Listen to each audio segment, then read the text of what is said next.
వాసిగా స్తుతించేదన్ యేసు గొర్రె పిల్లను మోయెదను తన వెంట యేసు ప్రభు పాపై నాకు వాసిగా స్తుతించేదన్ యేసు గొర్రె పిల్లను మోయెదను తన వెంట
ద్వారా దేవుడు మనకు అందించే దిగి సిద్ధపాటుతో మనలో పాల్గొనవచ్చు.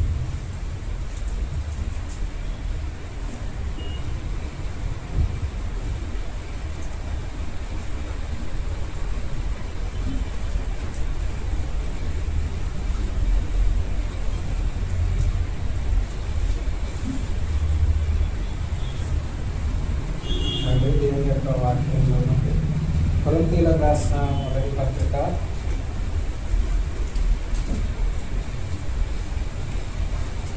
11వ అధ్యాయం 28, 29, 30, 35 కలిసి చదువుతుంది. కాబట్టి ప్రతి మనుష్యుడు తనను తాను పరీక్షించుకోవాలి, అలాగ చేసి ఆ రొట్టెను తిని ఆ పాత్రలను తాగలేము. ప్రభు శరీరాన్ని వివేచి ప్రగతిని త్రాగువాడు తనకు శిక్షావిధి కలుగుటకే త్రాగుచున్నాడు. ఇందువల్ల మీలో అనేకులు రోగులైనారు, చాలా మంది నిద్రిస్తున్నారు. అయితే మనము మనమే విమర్శించుకునేలా తీర్పు పొందకపోదుము. కలుసుకోండి. చిన్న ప్రార్థన చేసుకున్నాం. ప్రేమ ప్రియ పరలోక తండ్రి, పరిశుద్ధుడు, సజీవుడు, సర్వకృపానిదేవుడు యేసుక్రీస్తు ప్రభువారి శ్రేష్టమైన, ఉన్నతమైన, ప్రశస్తమైన, సకల ఆశీర్వచన స్తోత్రములకు మించిన ఘనమైన పూజనీయమైన నామంలో మీకు వేలాది వందనాలు, కృతజ్ఞత, స్తుతులు, స్తోత్రములు చెల్లిస్తూ ఉన్న ఆకాశం అంతా భయంకరమైన దేవ, నిన్ను నమ్మకున్న వారి ఎడల వాగ్దానములు చేసి వాటిని నెరవేర్చగల సామర్థ్యం కలిగిన తండ్రి, ఎవడను సంపరాంతయస్సులో అమృతంలో సజీవుడు వైజ్ఞానం ప్రతిగానముల చేత ఎల్లప్పుడూ ఆరాధించబడుచున్న సైన్యములకు అధిపతి ఇశ్రాయేలు పరిశుద్ధుడైన దేవ, భూత భవిష్యత్ వర్తమాన కాలంలో ఎరిగి ఉన్న దేవ, ఆది అంతమైన దేవ, అల్ఫా ఒమేగా అయిన దేవ, మేము స్తుతించి ఆరాధించి మహిమపరుస్తూ ఉన్నాం. అబ్రహాం, ఇస్సాకు, యాకోబుల దేవ, మేము స్తుతించి ఆరాధించి మహిమపరుస్తూ ఉన్నాం. ఇదిగో ఈ యొక్క మధ్యాహ్న కాల సమయంలో నీ పరిశుద్ధ దినాన నీ ప్రజలతో, నీ సంఘంతో, నీ యాజక సమూహంతో కూడా నేను కూడా చేరి పాపిని, దౌర్భాగ్యులను, దుర్మార్గులను, నీచులను, అసహ్యులను అయ్యా మరి పాపంలో ప్రథముడైన నేను కూడా నిన్ను ఆరాధించడానికి, నిన్ను స్తుతించడానికి, నిన్ను గుణపరిచి పూజించడానికి ఎంత గొప్ప శ్రేష్టమైన తరుణాన్ని నాకు ఇచ్చినందుకు వందనాలు. కృతజ్ఞతాస్తుతులు స్తోత్రం చెల్లిస్తూ ఉన్నాను. నిజంగా నా తండ్రి దావీదును తన తండ్రి ఎలాగైతే తృణీకరిస్తూ వచ్చాడో నన్ను కూడా నా తండ్రి మరి నా బంధువులు, రక్త సంబంధికులు, నా స్నేహితులు అయ్యా ప్రతి ఒక్కరూ నన్ను తృణీకరించిన వారి నా పరిస్థితిని చూసి, కానీ నీ ప్రేమ ద్వారా, నీ కృప ద్వారా నాకు ఈరోజు ఇలాంటి పరిస్థితిని ఇచ్చిన అందుకు బట్టి వందనాలు. కృతజ్ఞతాస్తుతులు స్తోత్రములు చెల్లిస్తూ ఉన్నాను. ప్రభా నీ ప్రేమ ఎంతో గొప్పది. నిజంగా నా తండ్రి నా జీవితంలో నన్ను పరిస్థితి గల చోట్ల కరుణ చేస్తూ ఉన్నావు, శాంతికరమైన జలం మీద నడిపిస్తూ ఉన్నావు. ప్రభా ఎంతో గొప్ప ప్రేమ నా జీవితంలో, నా కుటుంబంలో మీరు గత కాలం అంతా కాపాడి ఈ దినం ఈ క్షణం వరకు మీరు చూపిస్తూ నడిపిస్తూ ముందుకు మరి నా తండ్రి పోషిస్తూ ముందుకు నడిపిస్తూ ఉన్న మీ ప్రేమను బట్టి వందనాలు, కృతజ్ఞతాస్తుతులు స్తోత్రములు చెల్లిస్తూ ఉన్నాను. మరి నా తండ్రి యొక్క మధ్యాహ్న కాల సమయంలో చదవబడిన వాక్యాన్ని మీరు ఇచ్చి మాకు పంచిపెట్టండి.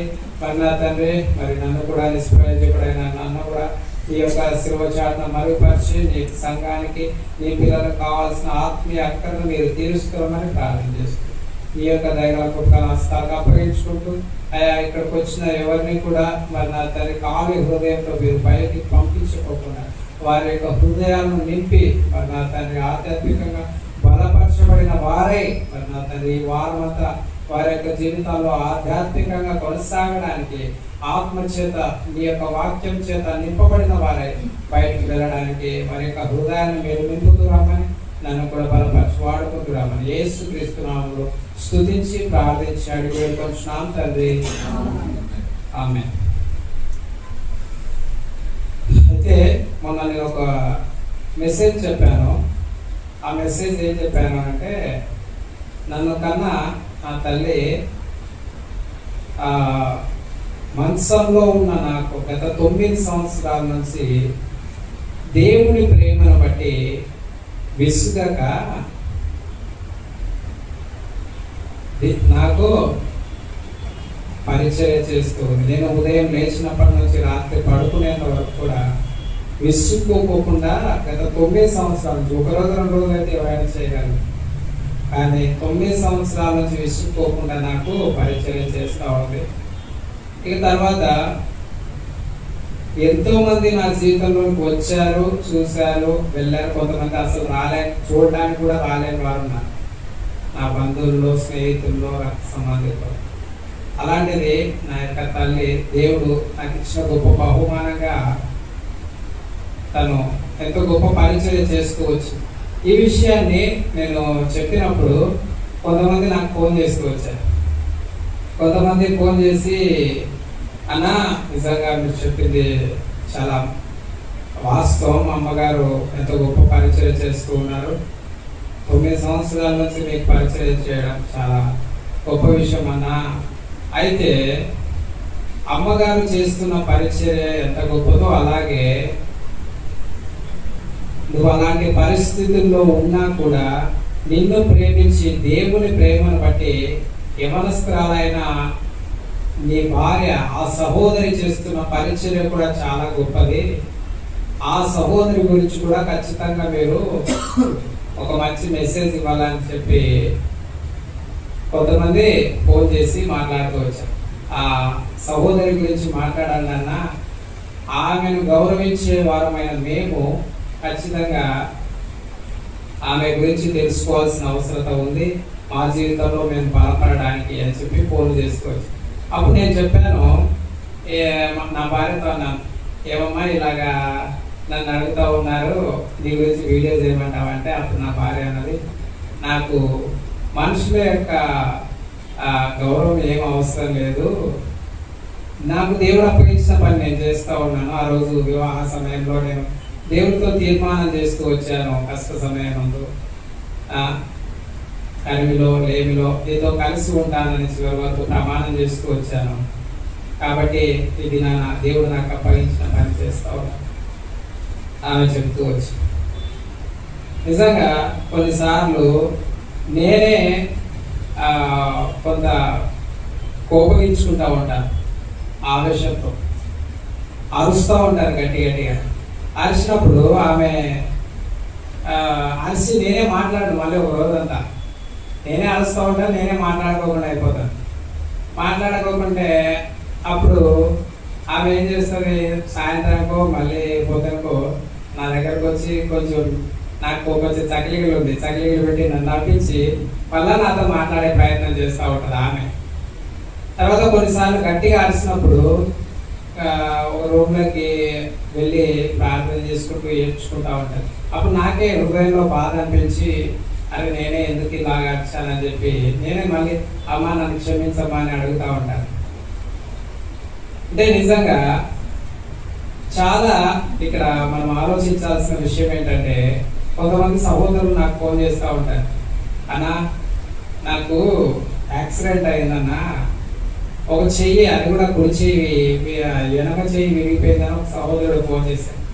ఎడమ చెయ్యి విరిగిపోతే కన్నగా ఇంకా బాత్రూమ్ క్లీన్ చేసుకోవడానికి ఇబ్బంది కదా, అలాగని చెప్పి బాత్రూమ్ క్లీన్ చేయలేక తనకు పరిచయం చేయలేక తన భార్య తను వదిలేసి వెళ్ళిపోయిందన్న.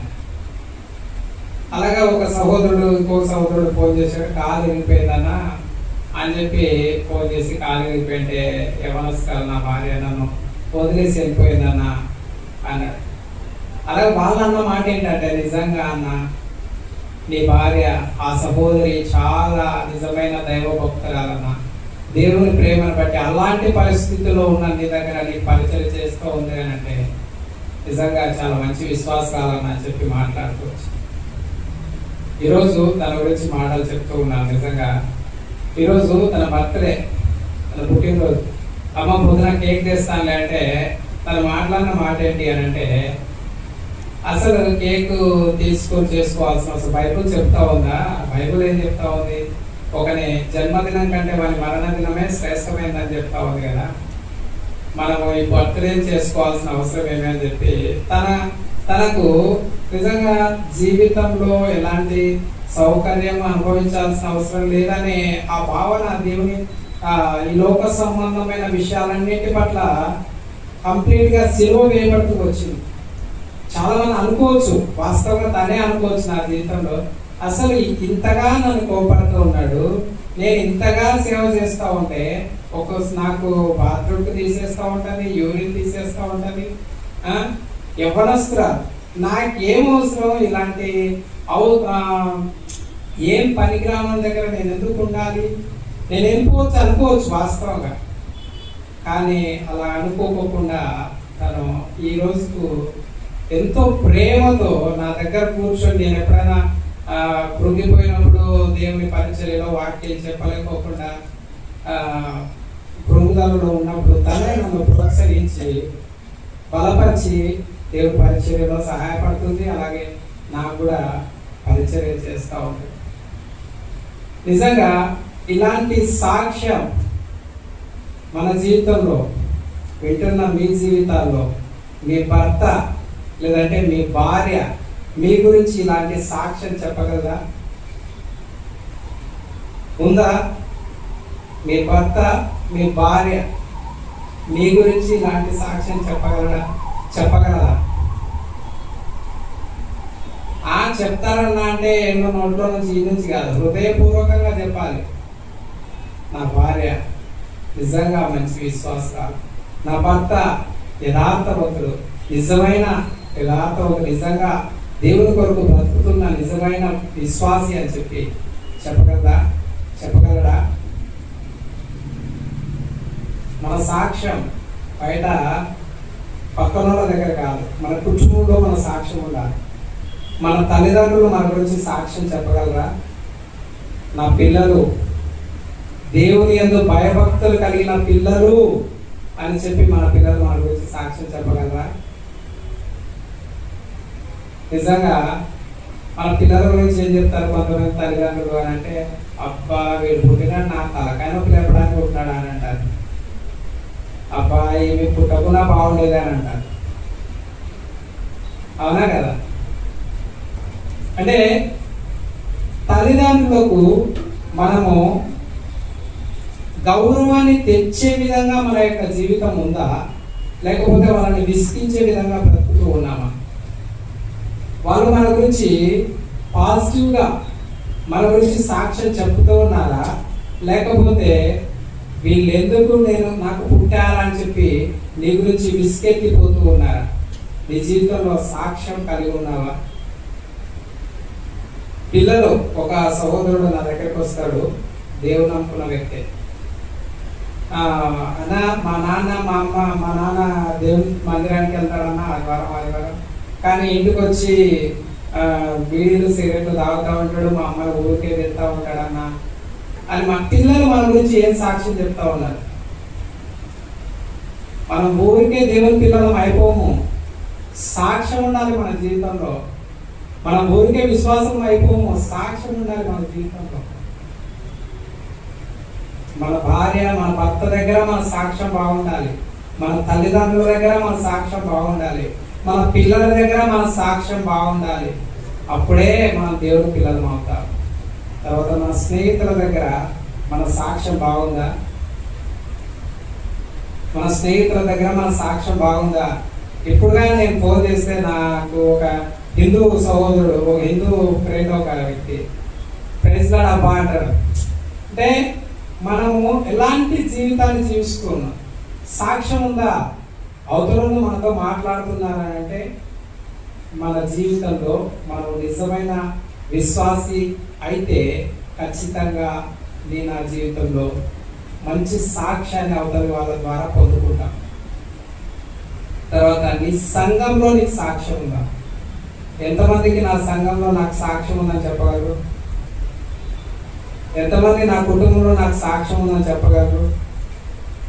ఎంతమంది నా భార్య, నా భర్త దగ్గర నాకు సాక్ష్యం ఉందని చెప్పగలరు? ఈ సాక్ష్యం లేకపోతే మనం ఏం క్రైస్తవులము? ఊరికే ఆదివారం దేవుడి మందిరానికి వచ్చి ప్రభువా నీకు స్తోత్రం, నన్ను రక్షించినావు అని చెప్పి ఇంటికి పోతే ఇది విశ్వాసి కాదు, ఇది క్రైస్తవ్యం కాదు, ఇది దేవుడు మెచ్చే విశ్వాసం కాదు. సాక్ష్యం ఉండాలి మన జీవితంలో.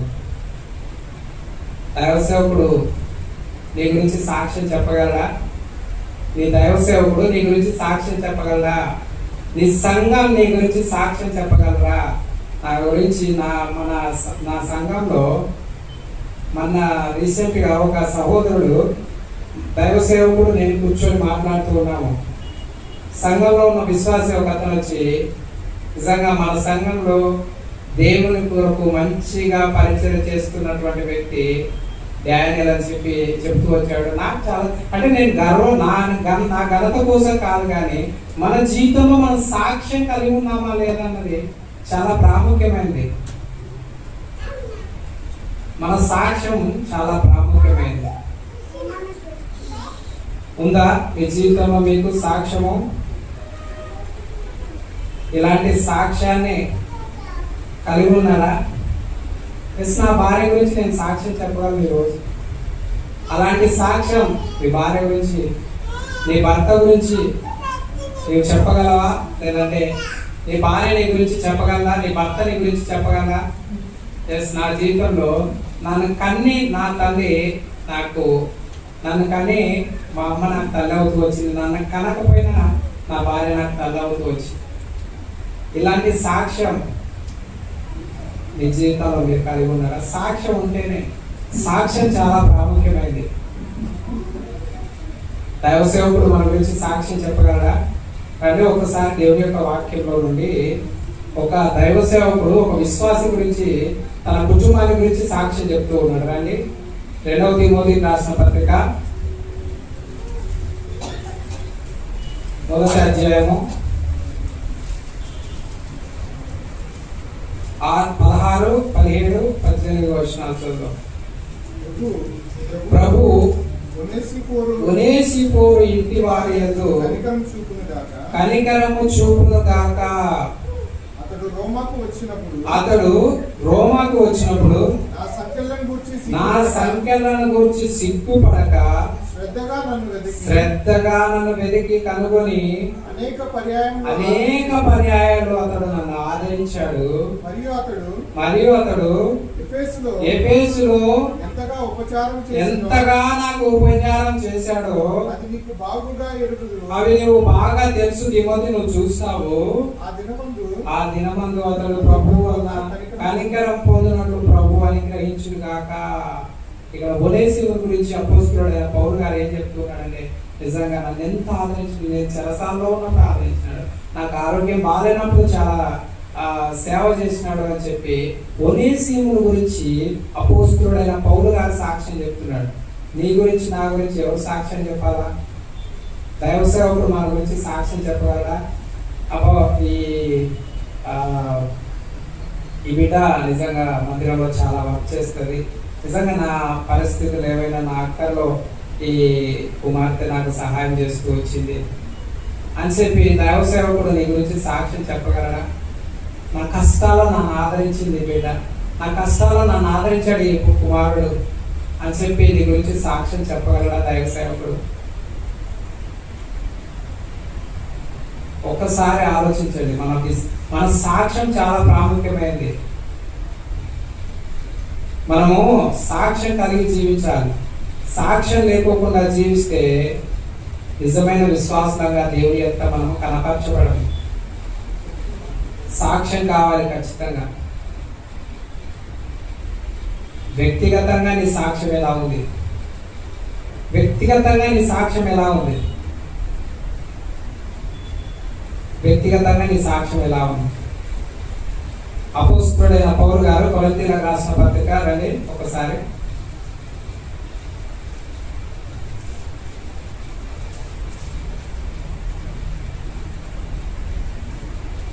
మొదటి కొరింథీయులకు రాసిన పత్రిక 11వ అధ్యాయం 1వ వచనం. నేను క్రీస్తును పోలి నడుచుకొనుచున్న ప్రకారము మీరును నన్ను పోలి నడుచుకొనుడి. ఇక్కడ ఏం చెప్తున్నాడు అపోస్తలుడైన పౌలు గారు? నేను క్రీస్తును పోలి నడుచుకున్న ప్రకారం మీరు నన్ను పోలి నడుచుకోండి అని అంటున్నాడు. రండి ఇంకొక వచనాన్ని కూడా చూద్దాము. గలతీయులకు రాసిన పత్రిక 2వ అధ్యాయం 20వ వచనం. నేను క్రీస్తుతో కూడా సిలువ వేయబడి ఉన్నాను, ఇకను జీవించువాడను నేను కాను, క్రీస్తే నాయందు జీవించుచున్నాడు. నేనిప్పుడు శరీరమందు జీవించుచున్న జీవితము నన్ను ప్రేమించి నా కొరకు తను తాను అర్పించుకొనిన దేవుని కుమారి యందలి విశ్వాసం వలన జీవించుచున్నాను. ఇక్కడ అపోస్తలుడైన పౌలు గారు ఏం మాట్లాడుతూ ఉన్నాడు? గలతీయులకు రాసిన పత్రిక 2వ అధ్యాయం 20వ వచనంలో నేను క్రీస్తుతో కూడా సిలువ వేయబడినాను అని చెప్పి మాట్లాడుతూ ఉన్నాడు. ఇలాంటి సవాలుతో కూడిన మాట మన జీవితంలో మనం మాట్లాడగలమా? నేను క్రీస్తును పోలి నడుచుకున్న ప్రకారం మీరు నన్ను పోలి నడుచుకోండి అని అంటూ ఉన్నాడు అని అంటే తన జీవితాన్ని గురించి అపోస్తలుడైన పౌలు గారు తన యొక్క వ్యక్తిగత సాక్ష్యము తనకు తెలుసు కాబట్టి తన జీవితంలో తాను ఈ లోక సంబంధమైన జీవితాన్ని పెంటగా ఎంచుకొని జీవిస్తున్నాడు కాబట్టే తన అంత ధైర్యంగా ఆ మాట చెప్పగలుగుతూ ఉన్నాడు. మన వ్యక్తిగత సాక్ష్యం మనకు బాగుంటేనే మనం ధైర్యంగా దేవుని మాటలు చెప్పగలము. మన వ్యక్తిగత సాక్ష్యం మనకు బాలేకపోతే మనం ధైర్యంగా దేవుని మాటలు చెప్తామా? ధైర్యంగా దేవుని మాటలు వస్తాయా? ఎవరికన్నా దేవుని నమ్ముకోండి అని చెప్పినామనుకో, వాళ్ళు ఏమంటారు అవతలలో? ఫస్ట్ నీ బతుకు చూసుకోపో అంటారు. అంటారా కదా? ఫస్ట్ నీ బతుకు చూసుకోపో అని అంటారు. అదే మనము నీతిగా యథార్థంగా బ్రతికి అవతలోనికి దేవుని నమ్ముకోండి అని చెప్పితే ఖచ్చితంగా అతను అంగీకరించడానికి అవకాశం ఉంటుంది. ఈరోజు మన వ్యక్తిగత సాక్ష్యం ఎలా ఉంది? నువ్వు ఈ మాట చెప్పగలవా? నేను క్రీస్తుతో కూడా సిలువ వేయబడి ఉన్నాను అనే మాట చెప్పగలరా? ఎంతమంది చెప్పగలరు ఈ మాట? నేను క్రీస్తుతో కూడా ఈ లోక సంబంధమైన జీవితానికి సిలువ వేయబడి ఉన్నాను అని చెప్పి ఎంతమంది చెప్పగలరు? చెప్పాలి. నేను క్రీస్తుతో కూడా సిలువ వేయబడి ఉన్నానని చెప్పి ఎంతమంది చెప్పగలరు? రండి, గలతీయులకు రాసిన పత్రిక 6వ అధ్యాయము 14వ వచనం చివరి భాగం.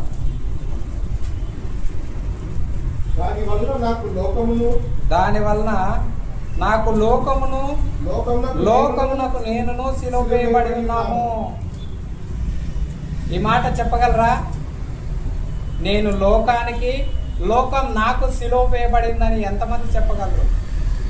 మీ హృదయంలో మీకు తెలుసు కదా, మీకు వ్యక్తిగతంగా మీకు తెలుసు కదా. బయట ఎవరికి తెలియకపోవచ్చు, వ్యక్తిగతంగా మనకు తెలుసు మనం ఎలాంటి జీవితాన్ని జీవిస్తూ ఉన్నాము అనేది. వ్యక్తిగతంగా నీకు తెలుసు, తర్వాత నీ జీవితం దేవునికి తెలుసు. ఎందుకంటే దేవుడు హృదయ అంతరంద్రియంలో పరిశీలించేవాడు కాబట్టి. ఈ మాట చెప్పగలరా? నేను లోకానికి, లోకం నాకు సిలువ వేయబడిందని ఎంతమంది చెప్పగలరు? నేను కోపానికి సిలువ వేయబడ్డానని చెప్పగలమా? కోపానికి సిలువ వేయబడ్డామా? అంటే కోపం వస్తుంది మనకి. ఎంతమంది చెప్పగలరు? నేను అసూయకి సిలువ వేయబడ్డానని? ఎవడైనా బాగుంటే ఓర్చలేము మనం. మంచిగా బట్టలు వేసుకుంటే ఓర్చలేరు. ఆడవాళ్ళు అయితే సీర సరిగ్గా కట్టుకుంటే ఓర్చలేరు, మంచి సీర కట్టుకుంటే ఓర్చలేరు. చెప్పగలరా నేను అసూయకి సిలువ వేయబడ్డానని? ఎంతమంది నేను మొబైల్కి సిలువ వేయబడ్డానని చెప్పగలరు? మొబైల్కి అడిక్ట్ అయిపోయారు, ఈ లోక సంబంధమైన వ్యసనాలకు అడిక్ట్ అయిపోయారు. ఎంతమంది చెప్పగలరు? ఇంట్లో టీవీకి, నాటికలకు, సీరియల్స్కి సిలువ వేయబడ్డామని ఎంతమంది చెప్పగలరు? చెప్పగలరా? వీటికి కదా మనం సిలువ వేయబడాల్సింది. ఊరికే మందిరానికి వచ్చేస్తున్నామమ్మా, ఆదివారం రోజు వైట్ అండ్ వైట్ వేసుకొని వచ్చి రెండుసేపు ఒక 2 గంటలు దేవుని మందిరంలో కూర్చొని సిలువ వేయబడకోకుండా ఆదివారం దేవుని మందిరానికి వచ్చి ప్రభువా నన్ను రక్షించినావు, నీకు స్తోత్రం అని చెప్పిపోతే దేవుడు నీ ఆరాధనను అంగీకరిస్తాడా? నీ విశ్వాసాన్ని అంగీకరిస్తాడా? నిన్ను నిత్య రాజ్యానికి ఆహ్వానిస్తాడా? చెప్పండి. ఎంతమంది కోపానికి సిలువ వేయబడ్డారు? ఎంతమంది అసూయకు సిలువ వేయబడ్డారు? ఎంతమంది మొబైల్ ఫోన్కి సిలువ వేయబడ్డారు? ఎంతమంది టీవీలకు సిలువ వేయబడ్డారు? ఎంతమంది సీరియల్స్కి సిలువ వేయబడ్డారు? ఎంతమంది ధనాపేక్షకి సిలువ వేయబడ్డారు? ధనాపేక్ష లేదా? ఇంకా కావాలి కావాలి కావాలి కావాలి, సంపాదించుకోవాలి సంపాదించుకోవాలి సంపాదించుకోవాలి.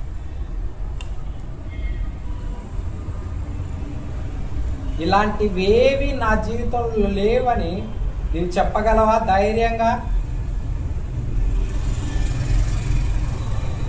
అలా నీవు చెప్పగలిగితే నీ వ్యక్తిగత సాక్ష్యం నీకు బాగున్నట్టు. ఎందుకంటే నీకు వ్యక్తిగతంగా తెలుసు నువ్వు దేనికి బానిసై బ్రతుకుతూ ఉన్నావు అన్నది.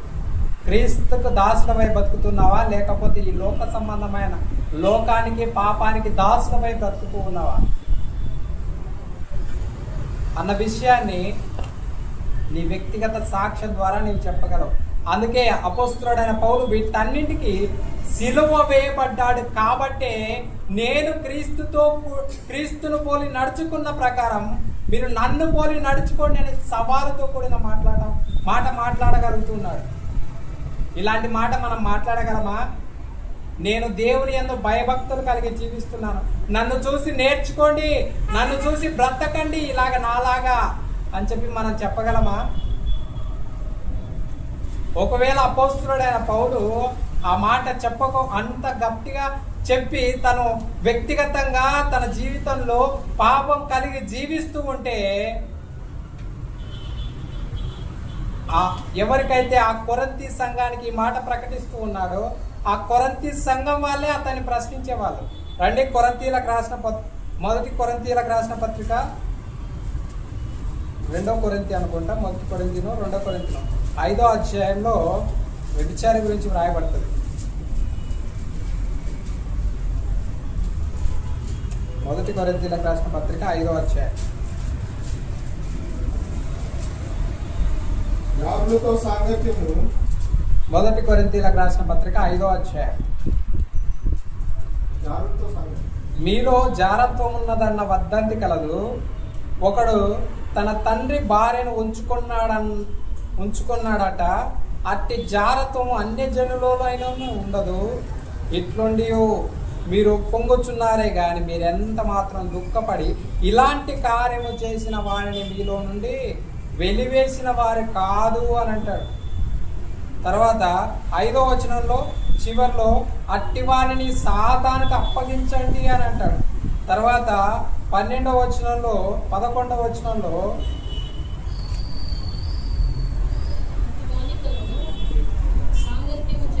అట్టి వానితో సాంగత్యం చేయొద్దు అంటాడు. అట్టి వానితో భుజింపకూడదు అని అంటాడు. తర్వాత 12, 13 వచనాలు అట్టి వానికి తీర్పు తీర్చి అట్టి వారిని వెలివేయండి అని అంటాడు. ఏమంటున్నాడు అపోస్తలుడైన పౌలు గారు? మీలో ఒకడు వ్యభిచారి ఉన్నాడు, వాడు తన తల్లినే పెట్టుకున్నాడంట. ఇలాంటి వ్యభిచారం అసలు మన అన్యుల్లో కూడా, అన్య సమాజంలో కూడా ఉండదు. కాబట్టి ఇంకా అట్లాంటి మీ దగ్గర పెట్టుకొని కూడా మీరు సిగ్గుపడకోకుండా ఉన్నారు. అట్లాంటి మీ దగ్గర పెట్టుకొని మీ సంఘంలో పెట్టుకొని మీరు సిగ్గుపడట్లేదు. వాడిని ఫస్ట్ వెలివేయండి, వానికి తీర్పు తీర్చండి, వాడి సాతానికి అప్పగించండి అని చెప్పి మాట్లాడుతారు. తర్వాత వాళ్ళతో భోజనం చేయదు, వాళ్ళతో సహవాసం చేయదు అంటూ ఉన్నాడు. వాళ్ళతో సహవాసం చేస్తే, అలాంటి వాళ్ళతో సహవాసం చేస్తే, అసలు అలాంటి వాళ్ళతో భోజనం చేసిన వారి పాపంలో మీరు పారిభాగస్తులు అవుతారని అంటాడు. ఇంత కఠినంగా వారికి చెప్తూ ఉన్నాడు అని అంటే, ఒకవేళ అదే పాపం, అదే తప్పు ఒకవేళ తనలో ఏ అపోస్తలుడైన పౌలులో లోపాలు ఉంటే, ఎవరికైతే చెప్తూ ఉన్నాడో ఈ మాటలు, వాళ్ళు అంటారు కదా అపోస్తలుడైన పౌలుని ఏమంటారు? పౌలు గారు ఫస్ట్ మీ జీవితాన్ని చూసుకోండి, మీరు బాగుంటే మాకు చెప్తున్నారు కానండి అని అంటారా అన్నారా? ఖచ్చితంగా అంటాం మనం. ఎవరైనా మనకి ఏదైనా చెప్పి ఫస్ట్ నువ్వు చూసుకోపోరాయన అని అంటాం. అలాగే అపోస్తలుడైన పౌలు గారు కూడా అనేవాళ్ళు. కానీ అపోస్తలుడైన పౌలు గారిని వారు ఆ మాట అనలేకుండా ఉన్నారు అని అంటే, అపోస్తలుడైన పౌలు గారి యొక్క జీవితము ఈ లోక సంబంధమైన జీవితానికి, ఈ లోకానికి సిలువ వేయబడుతూ వచ్చింది. అలాగా అపోస్తలుడైన పౌలు గారి లాగా మనము ఈ లోకానికి సిలువ వేయబడుతున్నామా లేదా అన్నది మనల్ని మనం పరీక్షించుకోవాలి. ఈ యొక్క మధ్యాహ్న కాల సమయంలో మొట్టమొదట ఈ వ్యక్తిగత సాక్ష్యం ఎలా ఉంది దీన్ని పరీక్షించుకోవాలి. తర్వాత నీ భార్య నీ గురించి సాక్ష్యం చెప్పగలుగుతుందా? నీ భర్త నీ గురించి సాక్ష్యం చెప్పగలుగుతున్నాడా? నీ కుటుంబం, నీ తల్లిదండ్రులు నీ గురించి సాక్ష్యం చెప్పగలుగుతున్నారా? నీ పిల్లలు నీ గురించి సాక్ష్యం చెప్పగలుగుతున్నారా? నీ సంఘం నీ గురించి సాక్ష్యం చెప్పగలుగు. సంఘంలో ఒక విశ్వాసిని మరొక విశ్వాసం గురించి అడిగితే ఆమె అంతే, అతను అంతే బాగా వస్తుంటాడు పోతుంటాడు, ఆదివారం వైట్ అండ్ వైట్ వేసుకొని వస్తుంటాడు, ఏం లేదు అంటా ఉంటారు. కానీ అదే విశ్వాసం నీ గురించి ఏం చెప్పాలి? నిజమబ్బా అతను చాలా నీతిగా యథార్థంగా దేవుని కొరకు బ్రతుకుతా ఉన్నాడు, అతను నిజంగా దేవుని పరిచర్యలో ఎంతో భయభక్తులుగా జీవిస్తూ ఉన్నాడు, దేవుడు అంటే దేవుడి పని అంటే పరిగెత్తుకొని వస్తాడని నీ గురించి సాక్ష్యం చెప్పాలి. అలాంటి సాక్ష్యం నీ జీవితంలో ఉందా? దేని కొరకు మనం దేవుని నమ్ముకున్నాం? అసలు మన జీవితంలో దేవుడు ఉన్నాడా? ఇది ప్రాముఖ్యమైనది.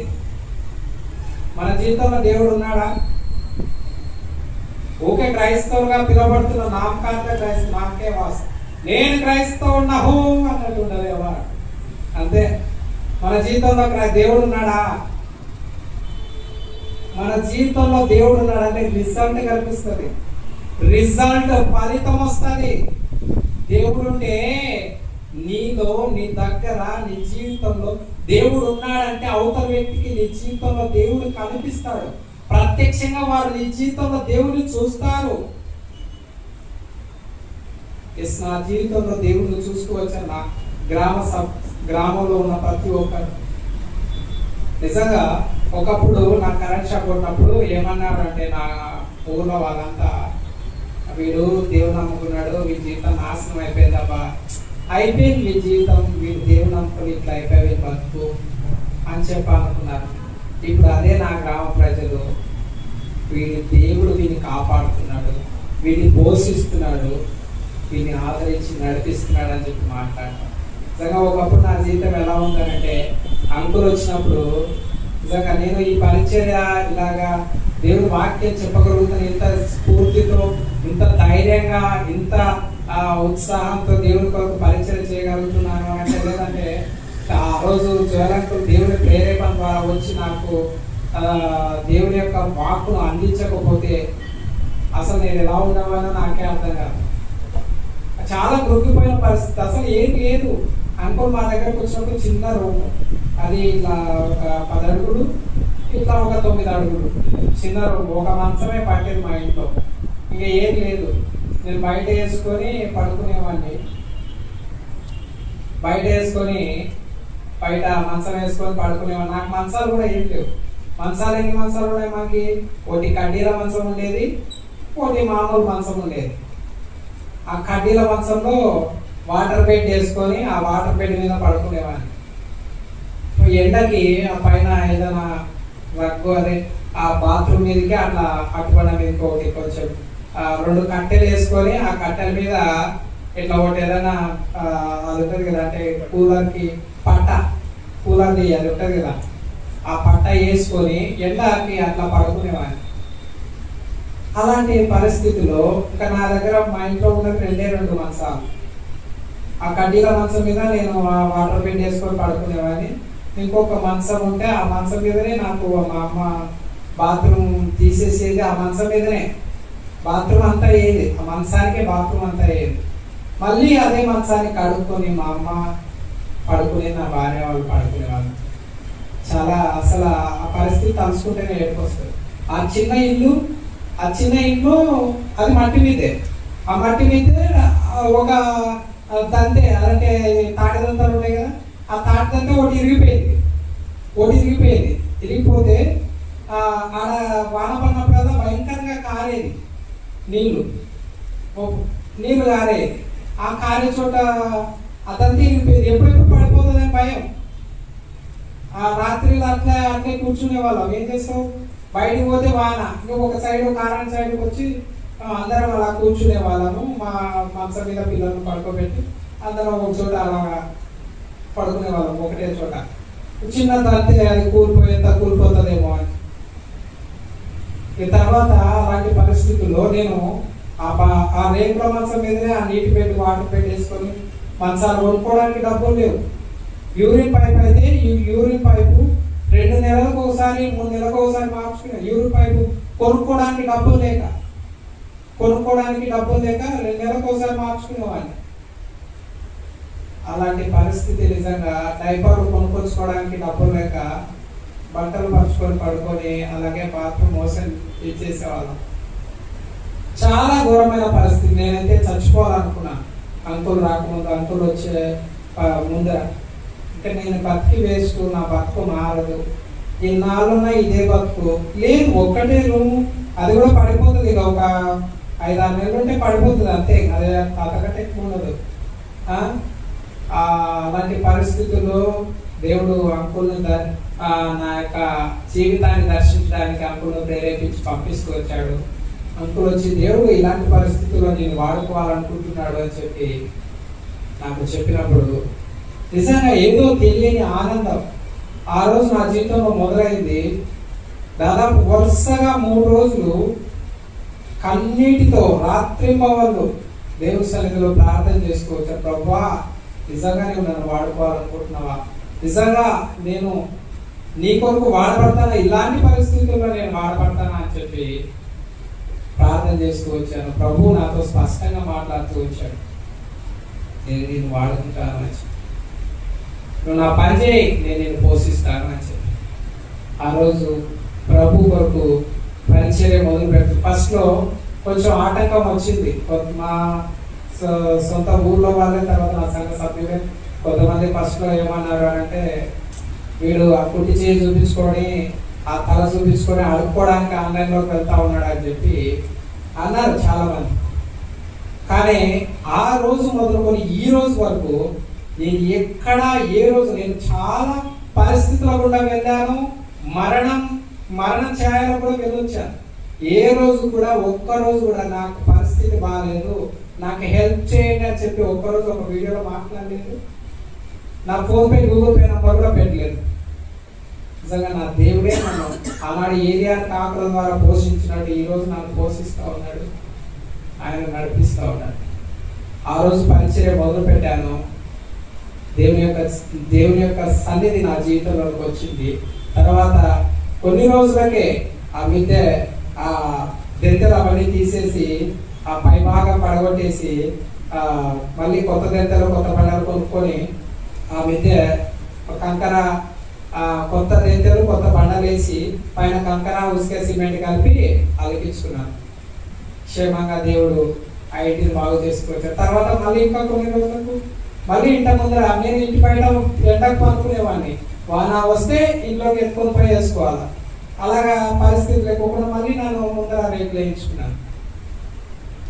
అలాగా దేవుడు రోజుకు రిజల్ట్ నా జీవితంలో చూపిస్తూ వచ్చాడు. ఎస్, మన జీవితంలో దేవుడు ఉన్నాడు అని అంటే రోజుకు మన జీవితంలో ఫలితం కనిపిస్తుంది. దేవుడు మన జీవితంలో ఉంటే ఖచ్చితంగా మన రిజల్ట్ చూడగలం. ఆయన ఉన్నాడు నా జీవితంలో. కాబట్టి ఈరోజు నా గ్రామ ప్రజలంతా నన్ను బట్టి నా దేవుని స్తుతిస్తారు. ఈరోజు నిన్ను బట్టి నీ దేవుని చూస్తున్నారా నీ జీవితంలో అన్నది చాలా ప్రాముఖ్యమైన విషయం. దేవుడు నిజంగా మన జీవితంలో ఉంటేనే మనం క్రైస్తవం, లేకపోతే క్రైస్తవం కాదు. ఊరికే ప్రభువా ప్రభువా అని పిలుచు ప్రతివాడు పరలోక రాజ్యంలో ప్రవేశించలేడు. ఎన్ని రోజులు ఉపవాసం ఉన్నామో నా తల్లి నేను. అప్పుడు చిన్న పిల్లలు నా భార్యకి పిల్లలు నా దగ్గరకు వస్తే నాకు గాయాలు అయ్యేవి, ఇంత పెద్ద గాయాలు, వెనకాల బెడ్ సోర్స్. మా అమ్మ బెడ్ సోర్స్ అన్ని క్లీన్ చేసి కట్లు కట్టేది. ఆ గాయాలన్నీ దేవుడు మాన్పించేశాడు. ఆ గాయాల పాసాలకి నా పిల్లలకు అనారోగ్యం వచ్చేది. అనారోగ్యం వస్తే నా భార్య పిల్లలతో పుట్టింటికి వెళ్ళేది. ఆ పిల్లలను చూయించుకొని వాళ్ళ ఆరోగ్యం బాగైతే మళ్ళీ వచ్చేది. మళ్ళీ నా దగ్గరకు వచ్చి మళ్ళీ ఒక వారం 10 రోజులు ఉంటే మళ్ళీ పిల్లలకు అనారోగ్యం అయ్యేది గాయాల వాసనకి.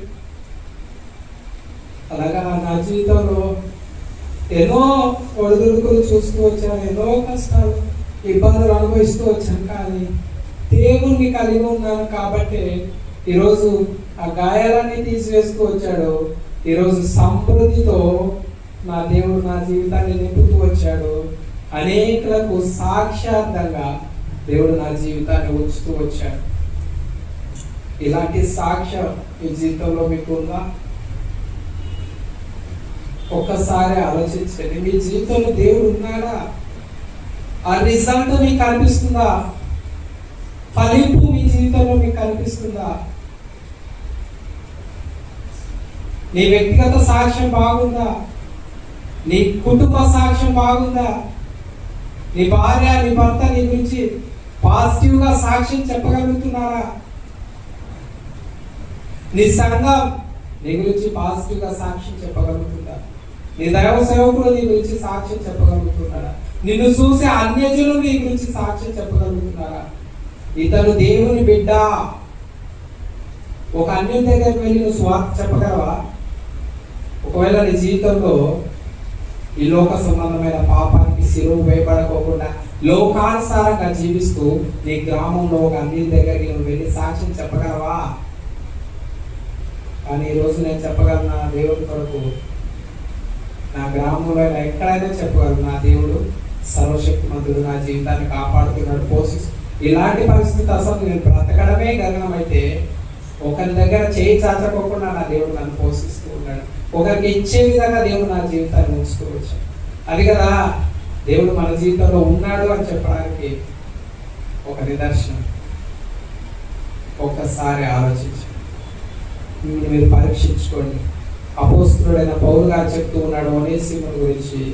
ఆ వచనం మళ్ళొకసారి చదువుదాం రండి. ఒనేసిము 2వ తిమోతిలకు రాసిన పత్రిక 1వ అధ్యాయము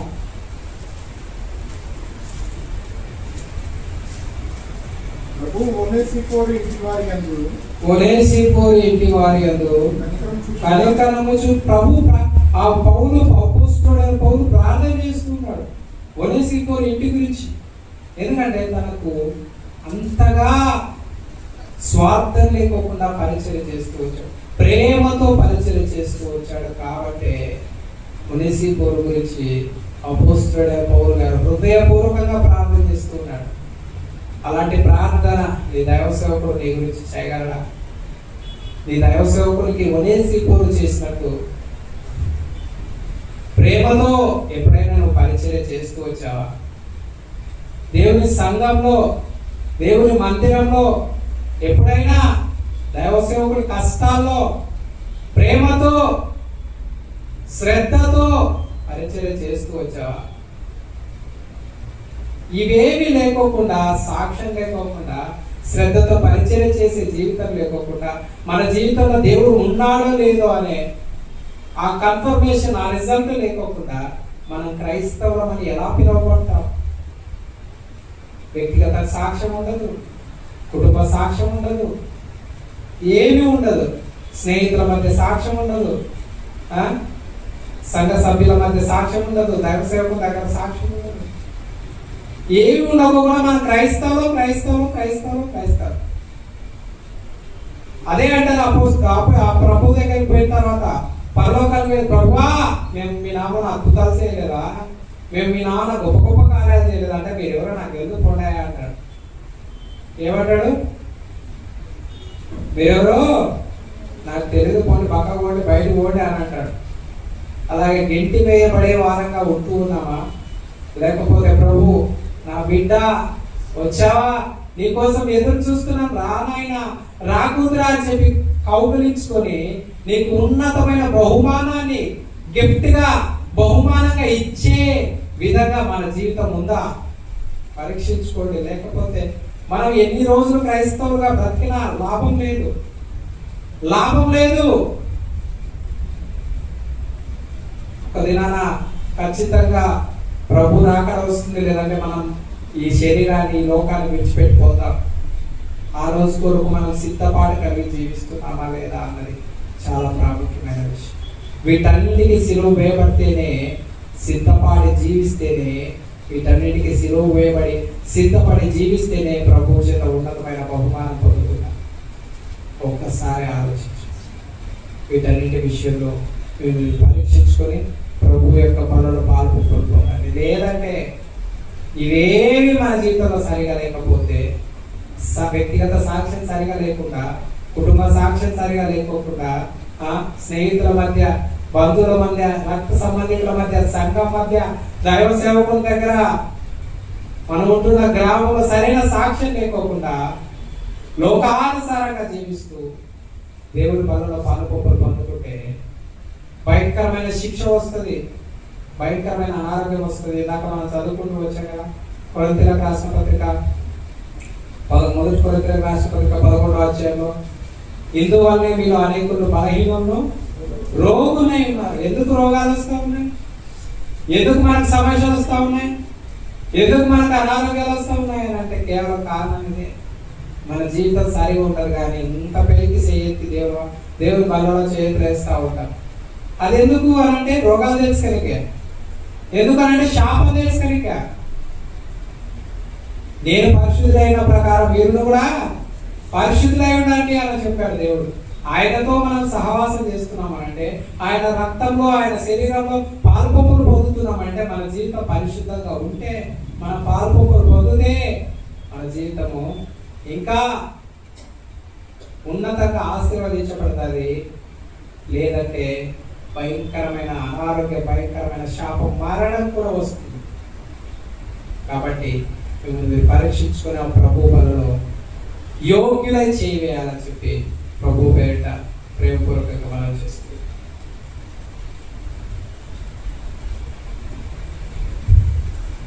దేవుడు ఏ రీతిగా